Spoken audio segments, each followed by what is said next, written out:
નમસ્તે વિદ્યાર્થીઓ, ધોરણ 12 ફિઝિક્સની અંદર ચેપ્ટર નંબર 1 વિદ્યુતભારો અને ક્ષેત્રો એમાં ગઈકાલે આપણે પ્રેરણ દ્વારા પદાર્થને અથવા પ્રેરણ દ્વારા ધાતુના ગોળાને કેવી રીતે વિદ્યુતભારિત કરવો તેના વિશેની માહિતી મેળવી.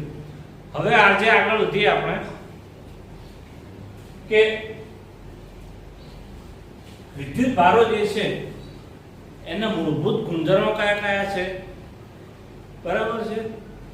એ વિદ્યુતભારોનો સરવાળો થઈ શકે કે નહીં, કુદરતની અંદર મળતા વિદ્યુતભારો કેવા સ્વરૂપે હોય છે અને કેવી રીતે આપણને મળતા હોય છે, એ બધી ચર્ચા આજે આપણે આજના વિડીયોમાં કરીશું.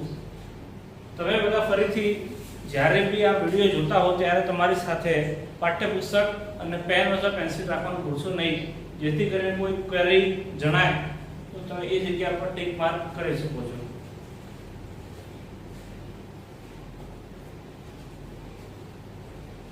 હવે જોઈએ આપણે વિદ્યુતભારના મૂળભૂત ગુણધર્મો.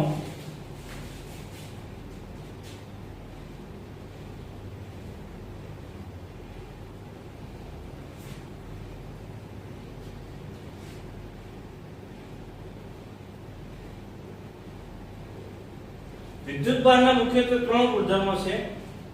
પ્રથમ ગુણધર્મ, વિદ્યુતભારોનો વાસ્તવિક સંખ્યાઓની જેમ સરવાળો થઈ શકે છે. બીજો ગુણધર્મ, વિદ્યુતભારોનું ક્વોન્ટમીકરણ થઈ શકે છે. અને ત્રીજો ગુણધર્મ, વિદ્યુતભારોનું હંમેશા સંરક્ષણ થતું હોય છે. 3 ગુણધર્મો આપણે જે છે યાદ રાખવાના છે અને એની વિશે વિસ્તૃત ચર્ચા હવે આપણે કરીએ છીએ. તો જોઈએ આપણે પહેલો ગુણધર્મ, વિદ્યુતભારોનો સરવાળો થઈ શકે છે. નંબર 1,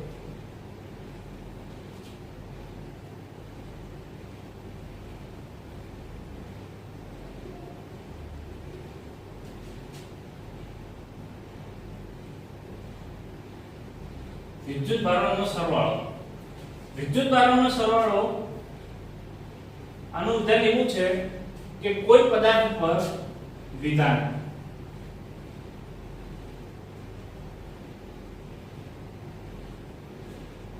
કોઈ પદાર્થ પર રહેલ કુલ વીજભાર એ તે જ પદાર્થના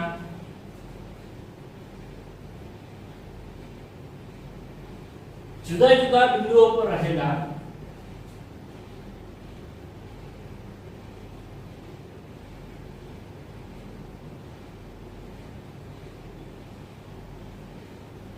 કુલ વીજભારના સરવાળા જેટલો થાય.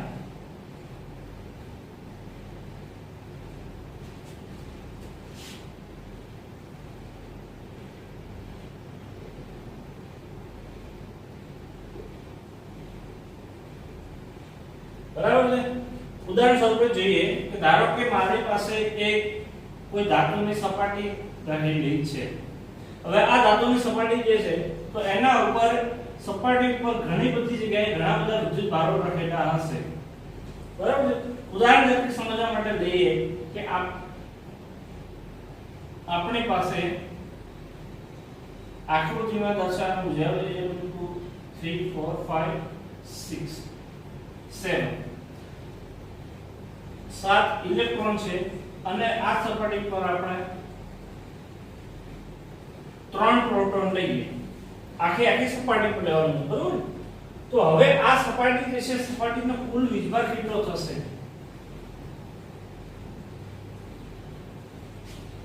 તો આ કુલ વીજભાર એક નિયમ મુજબ, વિધાન મુજબ કોઈ પણ પદાર્થ પર રહેલો કુલ વીજભાર એટલે કે સમગ્ર આખી આ સપાટી જે છે સપાટી પરનો વીજભાર તે જ પદાર્થ પરના જુદા જુદા બિંદુઓ પર રહેલા કુલ વીજભારોના સરવાળા જેટલો થશે. હવે અહીં આપણે જોઈએ કે આકૃતિમાં દર્શાવ્યા મુજબ દરેક અલગ અલગ બિંદુઓ આગળ અલગ અલગ વીજભાર જે છે એને આપણે દર્શાવેલો છે અને એનો કુલ સરવાળો કરીશું કેટલા થશે? તો કુલ વીજભાર બરાબર ઇલેક્ટ્રોનની સંખ્યા કેટલી છે આપણી પાસે? 1 2 3 4 5 6 અને 7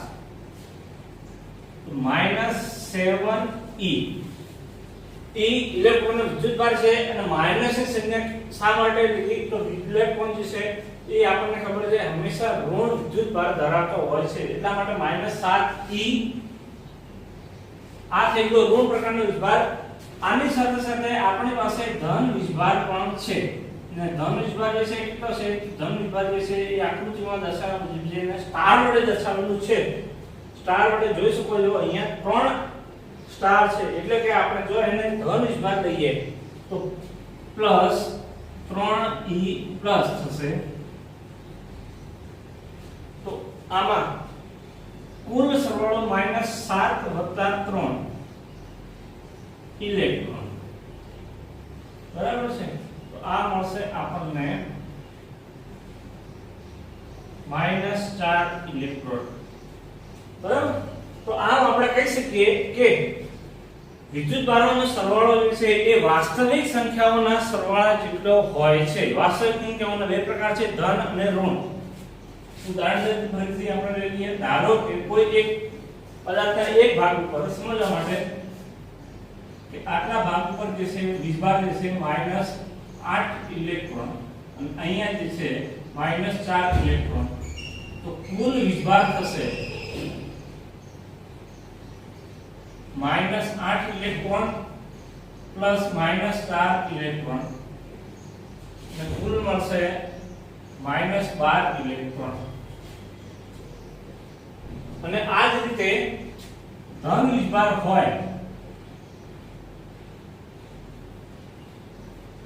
અને ધન વિજભાર માટે ગણીએ તો ધારો કે કોઈ આવી રીતે એક સપાટી છે એ સપાટી પર +4 ઇલેક્ટ્રોન છે અને આ બીજા ભાગ જે છે એ બીજા ભાગની અંદર આપણી પાસે +3 ઇલેક્ટ્રોન છે તો કુલ વિજભાર થશે +4 + 3 7 ઇલેક્ટ્રોન થશે આમ આપણે કહી શકીએ કે જે વાસ્તવિક સંખ્યાઓની અંદર જે સરવાળો થતો હોય છે એ જ પદ્ધતિથી વિદ્યુતભારોનો પણ સરવાળો થતો હોય છે જો બે વિદ્યુતભારો ધન હોય તો ધન પ્લસ ધન સરવાળો આપણને ધન મળશે જો બે સંખ્યાઓ વાસ્તવિક સંખ્યાઓ ઋણ હોય તેનો સરવાળો આપણને ઋણ મળશે જો એક વાસ્તવિક સંખ્યા ધન હોય અને એક વાસ્તવિક સંખ્યા ઋણ હોય તો એની જે બાદબાકી થતી હોય છે એ મુજબ મળશે તો આ રીતે આપણે વિદ્યુતભારોનો સરવાળો છે એ પહેલો ગુણધર્મ જોયો હવે બીજો ગુણધર્મ આવે છે આના પછીનો કે વિદ્યુતભારનું સંરક્ષણ થવું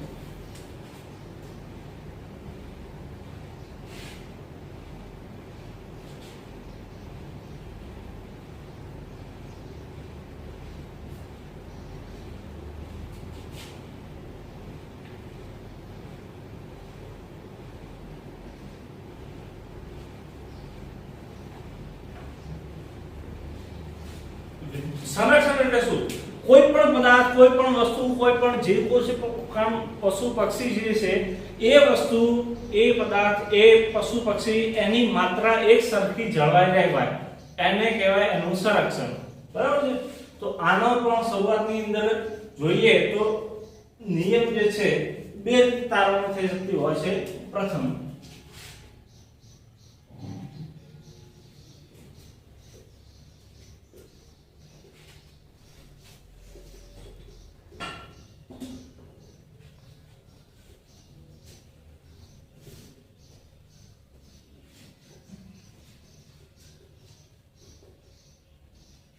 અલગ કરેલા તંત્રોનો કુલ વિજભાર અચળ રહે છે બરોબર આ જે છે વિજભાર સંરક્ષણનું વિધાન થઈ ગયું વિધાન કહ્યું તો પણ કહી શકાય કે વિજભાર સંરક્ષણનું વિધાન લખો તો એની અંદર આ વાક્ય આપણે લખી શકીએ છીએ કે અલગ કરેલા તંત્રોનો કુલ વિજભાર કેવો હોય છે અચળ રહેતો હોય છે એટલે કે વિજભારોની અંદર કોઈ પણ જાતનો વધારો પણ નથી થતો અને વિજભારોની અંદર કોઈ પણ જાતનો ઘટાડો પણ નથી થતો આની સાથે સાથે આપણે જોઈએ તો એક બીજું વિધાન પણ આવી શકે છે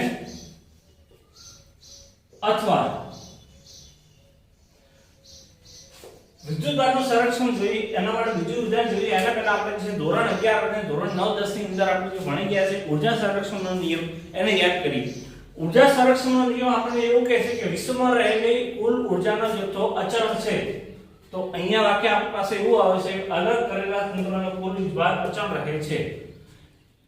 ઊર્જા સંરક્ષણ માટે બીજું વાક્ય એવું હોય છે કે વિશ્વમાં રહેલી કુલ ઊર્જાનો કોઈ દિવસ નાશ પણ કરી શકાતો નથી કે નવી ઊર્જાનો ઉત્પન્ન પણ કરી શકાતી નથી. તો એ જ રીતે વિદ્યુત ભારના સંરક્ષણ માટેનું પણ વિધાન આ રીતે લખી શકાય કે અલગ કરેલા તંત્રમાં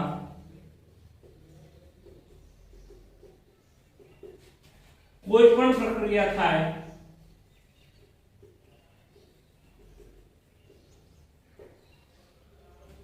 તો પણ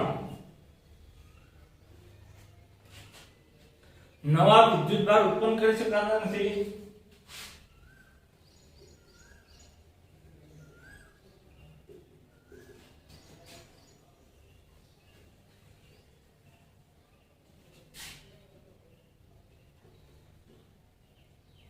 કે વિદ્યુત ભારોનો નાશ પણ કરી શકાતો નથી.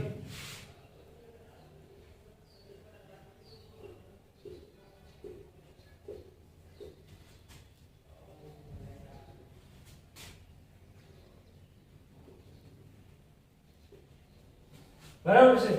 આનું એક ઉદાહરણ લઈએ કે જ્યારે ન્યુટ્રોનનું પ્રોટોનમાં રૂપાંતર થતું હોય છે.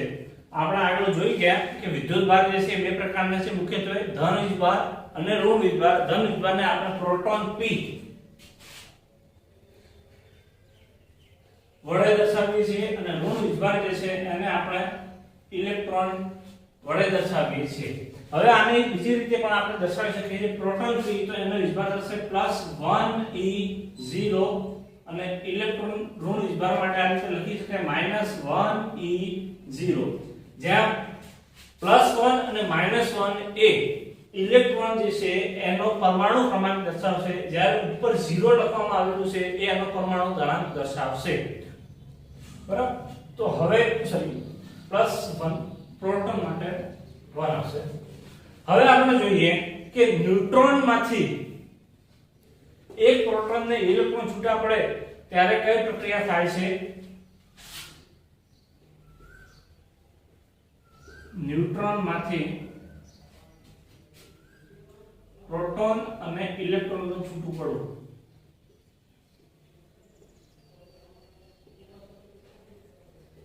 તો અહીંયા જોઈ શકીએ ન્યુટ્રોન જે છે એને આ રીતે દર્શાવે 0 and 1. જ્યાં ન્યુટ્રોન જે છે તટસ્થ પદાર્થ છે, કારણ કે તે કોઈ પણ જાતનો વિદ્યુત ભાર ધરાવતો નથી. વિદ્યુતની દ્રષ્ટિએ ન્યુટ્રોન તટસ્થ છે, એટલે એની અંદર કોઈ પણ જાતના ઇલેક્ટ્રોન રહેલા હોતા નથી. અને ઇલેક્ટ્રોન રહેલા ન હોય એનો મતલબ એ થાય કે એનો પરમાણુ ક્રમાંક 0 થશે. હા, પરમાણુ ભારાંક 1 થશે. આમાંથી જ્યારે પ્રક્રિયા થતી હોય છે ત્યારે આપણને આ રીતે મળતું હોય છે +1e1 વત્તા -1e0. હવે આપણે અહીંયા સરવાળો કરીએ તો આ +1 અને આ -1 બંને વિરુદ્ધ પ્રકારના વિભારો છે. બરોબર. અને એનો સરવાળો કેટલો મળશે? જમણી બાજુ આપણને એનો સરવાળો મળશે 0. ડાબી બાજુ જે છે પરમાણુ ક્રમાંક 0 અને જ્યારે જમણી બાજુ પરમાણુ ક્રમાંક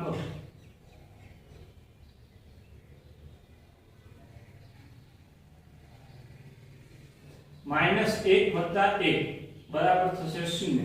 એટલે કે આમ આપણે કહી શકીએ કે જેટલો વિદ્યુત ભાર ન્યુટ્રોનમાંથી ઇલેક્ટ્રોન અને પ્રોટોન છૂટા પડ્યા એના પહેલા હતો, એટલો જ વિદ્યુત ભાર ન્યુટ્રોનમાંથી પ્રોટોન અને ઇલેક્ટ્રોન છૂટા પડ્યા ત્યારે પણ સચવાઈ રહેતો હોય છે. આના સિવાય એક બીજું ઉદાહરણ જે છે જે આપણે આગળના ચેપ્ટરમાં ભણવામાં આવશે, પેર પ્રોડક્શન, પણ એ જ્યારે ત્યારે આપણે તેની વાત કરીશું.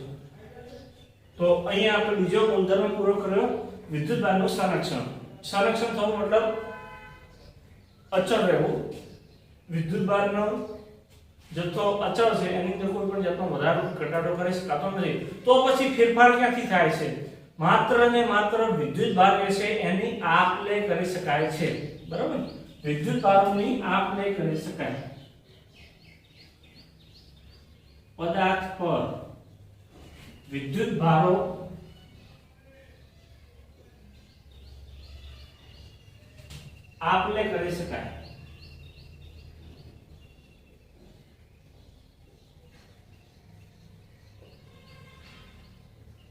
એ આપણે આગળના વિડિયોમાં જોઈ ગયા કે પદાર્થ જે તટસ્થ પદાર્થ છે એના પર જો ઇલેક્ટ્રોન ઉમેરીએ બહારથી તો એ ઋણ વિદ્યુતભાર થઈ શકે અને પદાર્થમાંથી ઇલેક્ટ્રોન દૂર કરીએ તો એમાંથી ધન વિદ્યુતભાર મુક્ત થતો હોય છે, પરંતુ કુલ વિદ્યુતભાર જે છે એ અચળ જ રહેતો હોય છે। એક ઉદાહરણ વડે સમજીએ। ધારો કે એક કાચના સળિયો જે છે એને આપણે રેશમના કાપડ સાથે ઘસીએ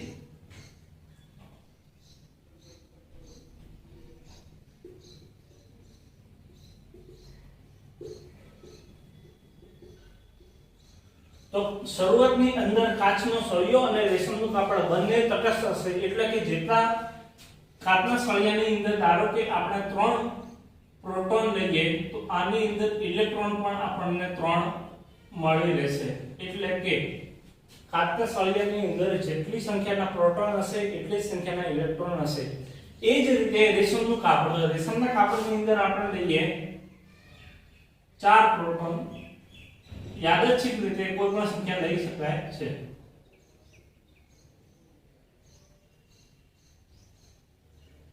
તમારી મરજી 4 લેવા, 40 લેવા, 4000 ઇલેક્ટ્રોન, તમારી ઈચ્છા મુજબ તમે ઇલેક્ટ્રોન કે પ્રોટોનની સંખ્યા લઈ શકો છો, એમાં કોઈ પણ જાતની લિમિટ આવતી નથી। હવે જ્યારે ફરીથી આકૃતિમાં ધ્યાન આપજો કે કાચનો સળિયો છે એની અંદર 3 ધન વિદ્યુતભારો છે અને 3 ઋણ વિદ્યુતભારો, એટલે કે આ સળિયો જે છે શરૂઆતમાં કહેવાશે તટસ્થ, કારણ કે કુલ વિદ્યુતભાર -3 + 3 બરાબર શું થશે? 0। એ જ રીતે રેશમનું કાપડ, રેશમના કાપડને માટે 1 2 3 અને 4 તટસ્થ, બરોબર, 4 પ્રોટોન વત્તા -4 ઇલેક્ટ્રોન અને કુલ વિદ્યુતભાર થશે આનો 0, બરાબર છે। આ હજુ સુધી આપણે અહીંયા કોઈ પણ જાતની પ્રક્રિયા કરી નથી। હવે જોઈએ વિધાન કે અલગ કરેલા તંત્રમાં કોઈ પણ પ્રક્રિયા થાય તો જ્યારે હવે કાચના સળિયાને આપણે રેશમના કપડા સાથે ઘસીશું અને એના પછી અલગ કરીશું તો ત્યારે કાચનો સળિયો જે છે એ ધન વિદ્યુતભારે થઈ જશે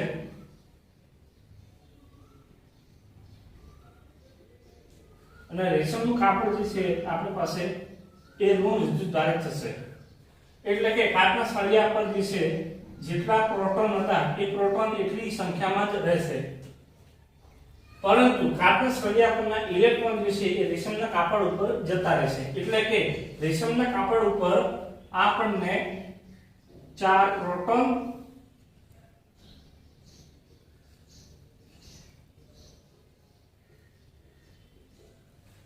વત્તા આના પોતાના 4 ઇલેક્ટ્રોન અને કાચના સળિયા પરના જેટલા ઇલેક્ટ્રોન હતા એ ઇલેક્ટ્રોન રેશમના કાપડ ઉપર જતા રહેશે, એટલે 3 ઇલેક્ટ્રોન આપણને અહીંયા મળશે। આમ હવે કુલ જોઈએ તો પ્રક્રિયા બાદ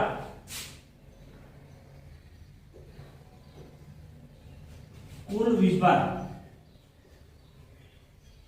તો પ્રક્રિયા બાદનો કુલ વિદ્યુતભાર જોઈશું તો કાચના સળિયા પરનો વિદ્યુતભાર થશે +3 ઇલેક્ટ્રોન વત્તા સરવાળાના નિયમ મુજબ રેશમના કાપડ પરના પ્રોટોનની સંખ્યા 1 2 3 4 +4 વત્તા હવે રેશમના કાપડ પરના કુલ ઇલેક્ટ્રોનની સંખ્યા 1 2 3 4 5 6 7 -7 અને કુલ સરવાળો કેટલો થશે? +7 -7, આમ આપણને મળશે 0, એટલે કે જ્યારે કોઈ બે પદાર્થને આપણે ઘસીએ છીએ ત્યારે વિદ્યુતભાર જે છે એ ન ઉત્પન્ન થતા નથી કે નાશ પણ નથી પામતા, માત્ર વિદ્યુતભારો જે છે એની આપલે કરી શકાતી હોય છે, અથવા બીજી ભાષામાં કહીએ તો કે ઇલેક્ટ્રોન જે છે ઇલેક્ટ્રોન આપીને અથવા લઈને પદાર્થને વિદ્યુતભારિત કરી શકાતો હોય છે, અને આમ અલગ કરેલા તંત્રનો કુલ વિદ્યુતભાર હંમેશા કેવો અચળ જળવાઈ રહેતો હોય છે। ત્રીજો ગુણધર્મ જોઈએ આપણે ક્વોન્ટમીકરણ। ક્વોન્ટમીકરણ એક શબ્દ જે છે એ આગળના પ્રકરણમાં આવશે, ઊર્જાનું ક્વોન્ટમીકરણ આવશે, વીજભારનું ક્વોન્ટમીકરણ આવશે, બરાબર, પણ આપણે અહીંયા માત્ર વીજભારનું ક્વોન્ટમીકરણ સમજીએ। કહેવાનો તાત્પર્ય એ છે ક્વોન્ટમીકરણ જે છે એ ક્વોન્ટમીકરણ એ વિદ્યુત ભારના ચોક્કસ સંખ્યાના જથ્થા સાથે સંકળાયેલી બાબત છે, જેની અંદર હંમેશા ખાસ યાદ રાખવું ચોક્કસ સંખ્યા, અને એ પણ આવશે પૂર્ણાંક સંખ્યા. તો હવે જોઈએ આનું સમીકરણ. ક્વોન્ટમીકરણનું સમીકરણ થશે q બરાબર n * e, જ્યાં n બરાબર થશે પૂર્ણાંક સંખ્યા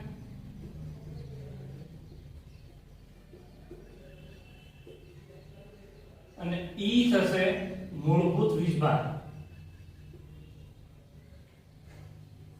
અથવા તો એનું મૂલ્ય થશે 1.6 × 10⁻−19 અને માઈનસ એટલે કે ઇલેક્ટ્રોન. ઇલેક્ટ્રોન જેને આપણે મૂળભૂત વીજભારિત કણ તરીકે લેતા હોઈએ છીએ. તો q બરાબર ne, આ સમીકરણ જે છે એને કહેવાય વિદ્યુતભારોના ક્વોન્ટમીકરણનું સમીકરણ, જ્યાં n એ પૂર્ણાંક સંખ્યા આપશે. પૂર્ણાંક સંખ્યા એટલે કે 1 2 3 4 5 6 અપ ટુ n સુધીની. ધન સંખ્યાઓ પણ હોઈ શકે છે અને ઋણ સંખ્યાઓ પણ હોઈ શકે છે, બરાબર ને? ઓકે, હવે આપણે વિધાન જોઈએ કે વિદ્યુતભારોનું ક્વોન્ટમીકરણ એટલે શું, બરાબર છે? આપણે અહીંયા સૂત્ર લખી નાખ્યું. તો હવે જે છે એનું વિધાન જોઈએ.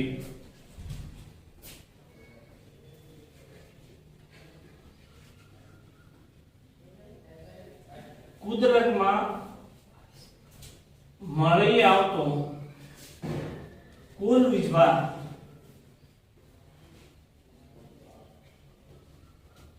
નો જથ્થો એ મૂળભૂત વીજભાર કે જેને આપણે કહીશું ઇલેક્ટ્રોન e ના પૂર્ણ ગુણક સ્વરૂપમાં હોય છે.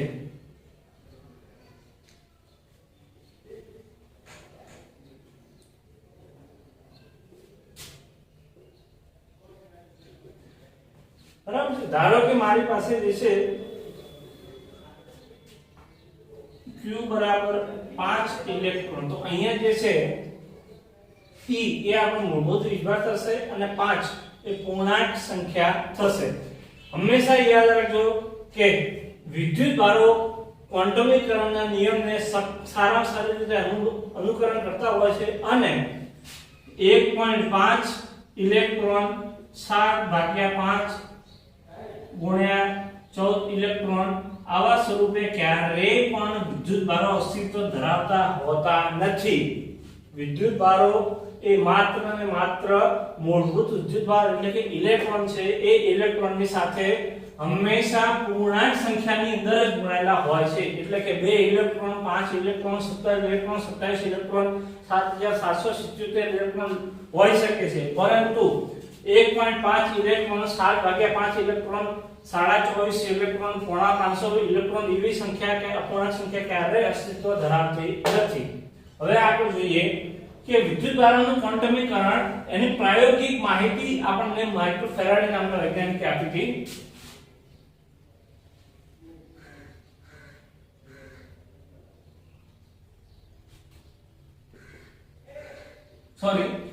પ્રાયોગિક માહિતી આપી હતી મિલિકાને 1912 ની અંદર, અને સૌપ્રથમ માહિતી આપણને આપી હતી ફેરાડે નામના વૈજ્ઞાનિકે.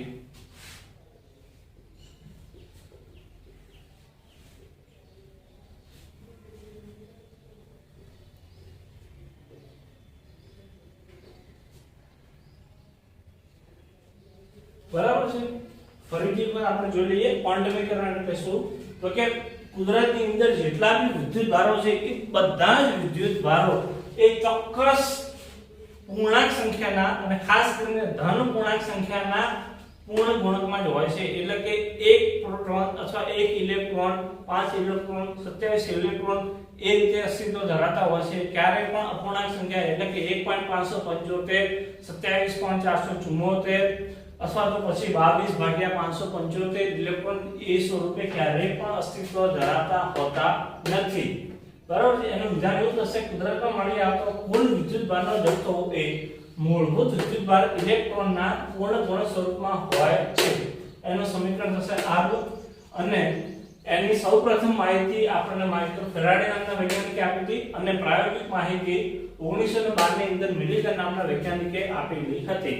તો આમ આજે જે આપણે ટોપિક ચર્ચા કરી વિદ્યુતભારના મૂળભૂત ગુણધર્મો એ ખૂબ જ પરીક્ષાની અંદર વારંવાર 2 ગુણની અંદર પૂછાતો હોય એવો પ્રશ્ન છે, જે બોર્ડની પરીક્ષામાં પૂછાતો હોય છે. તો તમે લોકો વિડિયો જોયા બાદ તમારા પુસ્તકની અંદર ચોક્કસ અને સારી રીતે વાંચો, અભ્યાસ કરજો, જેથી કરીને 2 ગુણ જે છે એ 2 ગુણ તમે તમારા સારી રીતે કવર કરી શકો છો. ફરીથી કોઈ જોઈ લઈએ કે વિદ્યુતભાર જે છે એના મુખ્ય 3 ગુણધર્મો. પહેલો ગુણધર્મ વિદ્યુતભારોનો સરવાળો થઈ શકે છે. બીજો ગુણધર્મ વિદ્યુતભારોનું સંરક્ષણ થઈ શકે છે. અને ત્રીજો ગુણધર્મ વિદ્યુતભારોનું ક્વોન્ટમીકરણ. નમસ્તે.